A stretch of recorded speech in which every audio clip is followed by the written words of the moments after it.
Nationwide sa tanghali. Samantala mga kabrigada, 7 branch na isang visa processing agency nationwide ipinasara ng DMW dahil sa illegal recruitment. Kita ng report, Brigada Jigo Custodio. Ibrigada mo! Brigada Live Report.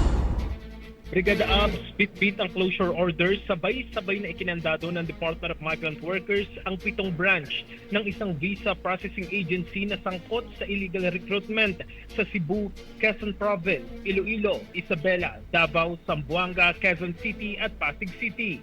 Pinangunahan ni Migrant Workers Secretary Hans Kakdak at Yusek Bernard Olalia ang pagpapasara sa main branch ng Visa to America Manila Incorporated sa Ortigas.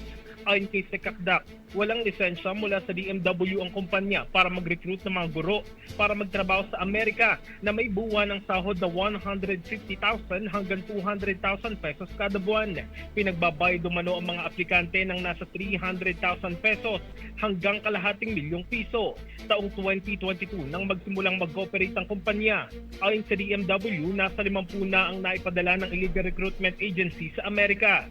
Nagugat ang operasyon matapos magreklamo sa isang job fair ng DMW noong Hunyo ang isang biktima na sinisingil ito ng malaking halaga. Sasampahan ng kasong illegal recruitment ang mga sangkot.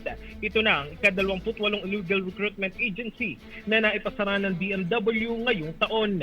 Live mula dito sa Ortigas, in the heart of changing lives. Ako, si Brigada Jigo Custodio ng 105.1 Brigada News of Manila, The Music News Authority. Brigada Balita Nationwide sa tanghali. Ang bahaging ito ay hatid sa atin ng NutriCleanse Herbal Capsule. Linis tiyan, sexy tiyan.